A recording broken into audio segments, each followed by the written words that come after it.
I've learned to appreciate living in the moment, and I ask that you do too. I'm asking this graduating class, those of you here, I've asked all of my viewers in America and across the world to do this one thing. Keep a grateful journal. Every night, list 5 things that happened this day, in days to come, that you are grateful for. What it will begin to do is to change your perspective of your day and your life. I believe that if you can learn to focus on what you have, you will always see that the universe is abundant and you will have more. If you concentrate and focus in your life on what you don't have, you will never have enough. Be grateful. Keep a journal. You all are all over my journal tonight. I always understood that there really was no difference between me and the audience. At times I might have had better shoes, but at the core of what really matters, that we are the same. And you know how I know that? Because all of us are seeking the same thing.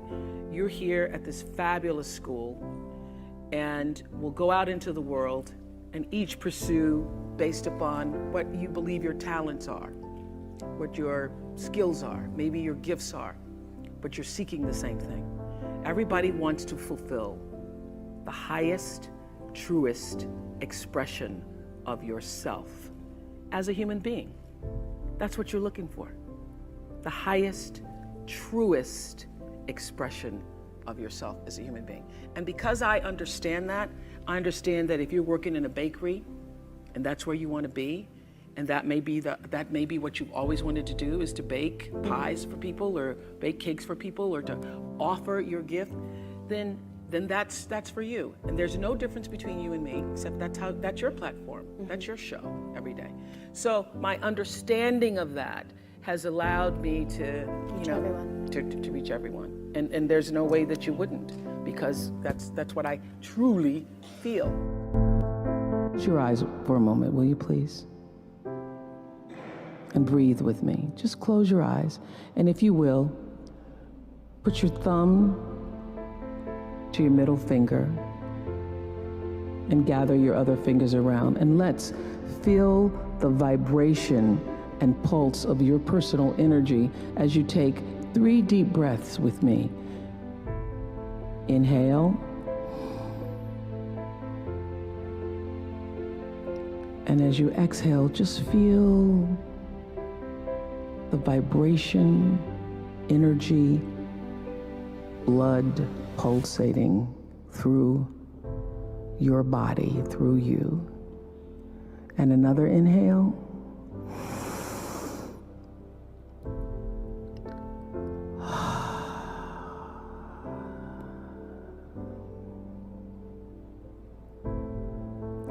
And another inhale.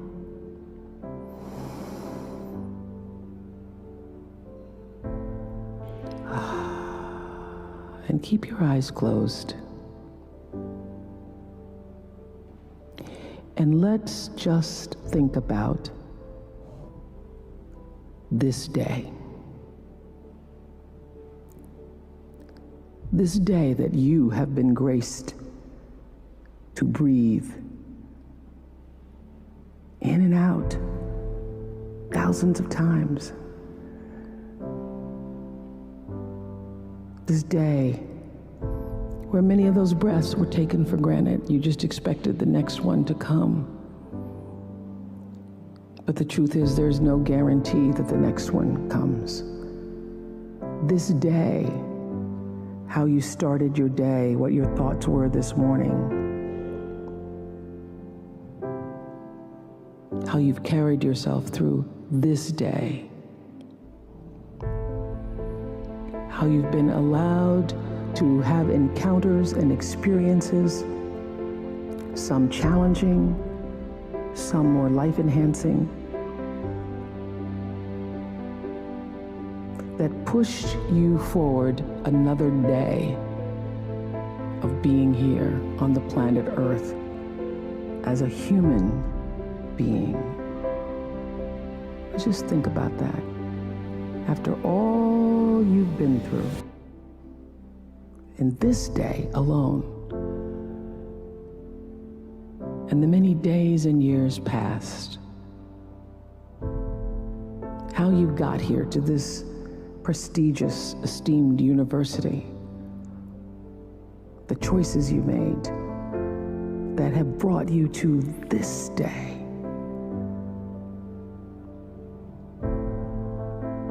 Open your heart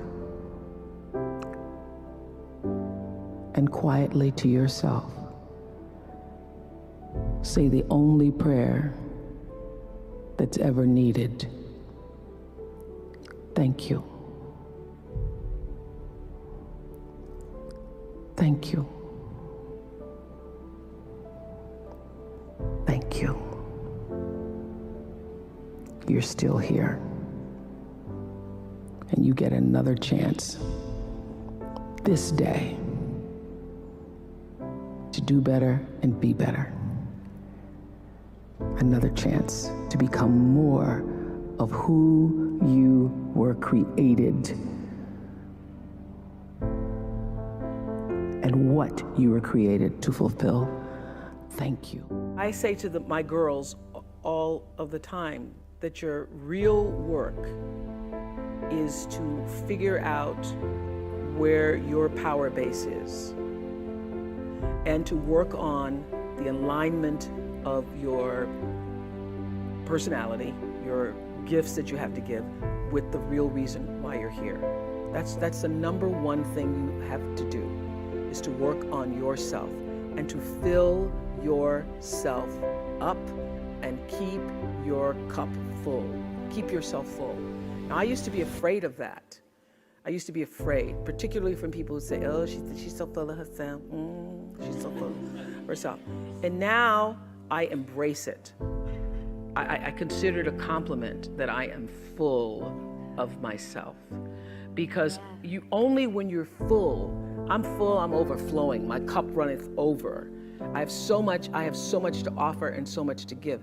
And I am not afraid of honoring myself. It's miraculous when you think about it. Because when I first started making money, and it was, my salary or my earnings were published all over the place. I mean, the first year I was like, really? Did I make that much money? Oh my God. It was very difficult for me to figure out where my boundaries were, because I'd grown up poor and didn't have anything. So it's easy when you don't have anything and people ask you for money. And they say, I need $500. You say, I don't have it because I'm just trying to get my rent paid. It's harder when your multi-million-dollar salary is now in the paper and you get a lot of friends and cousins you didn't have before. So how do you set boundaries for yourself? I was having trouble setting boundaries for myself for even strangers. People would just show up at my door in Chicago and say, Oprah, I left my husband, please help me. And I would, because she knows I have it. So don't try that now though, okay? Don't try that now, I figured it out. So what I learned is that the reason why people keep showing up is because my intention is to make them think that I'm such a nice person that you can ask me for anything, you can get me to do anything, I'm gonna say yes, I'm gonna say yes. So when Stevie called me this time, I thought I'd try out my first no on Stevie. Let's start big. He wanted me to donate some money to a charity, and I didn't want to donate to the charity because I have my own charities and I care about a lot of people, but the problem is when you have money, everybody thinks you just want to give to everything. So every letter I ever get starts with, we know you love the children. Yes, I do love the children, but somebody else is going to have to help the children. So I said to Stevie, no. And as a person who has that disease to please, I was waiting for him then to say, I will never speak to you again. I will never call you. I will never sing a song for you. And he didn't. He just said, okay. Okay? Okay, it's okay? He said, okay, check you later. And what I learned from that is Many times you will have angst and worry about things and put yourself in a state, like someone said this morning because their phone went off, they were mortified over a phone. I said, really? You will put yourself in a state when the other person really isn't even thinking about you. So learning that I could specifically determine for myself what the boundaries were for me, what I wanted to do, give my money, give my time, give of my service to who I wanted to give it to when I did, that I get to make that decision. And just because you get 100 requests a week doesn't mean you have to try to fulfill all of that.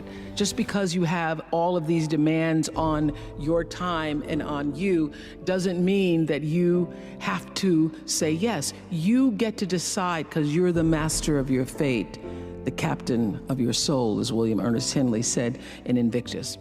And understanding that really changed the meaning of my life in that I was no longer driven by what other people wanted me to do, but took charge of my own destiny, making choices based upon what do I feel is the next right move for me.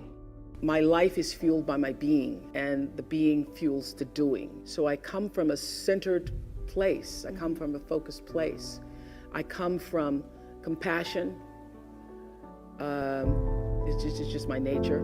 I come from a willingness to understand and to be understood. Right. And I come from wanting to connect. I mean, the secret of that show for 25 years is that people could see themselves in me. All over the world, they could see themselves in me. And even as I became more and more financially successful, which was a big surprise to me, I was like, oh my God, this is so exciting. You mean you got more than that 30,000? I got more than 30,000 by the time I was 30. But what I realized is through the whole process, because I'm grounded in my own self, that although I could have more shoes, my feet stayed on the ground, although I was wearing better shoes. These are kind of cute today too. So I could keep my feet on the ground even though I could get more shoes. And I could understand that it really was because I was grounded. I've done was doing and continue to this day to do the consciousness work. I work at staying awake.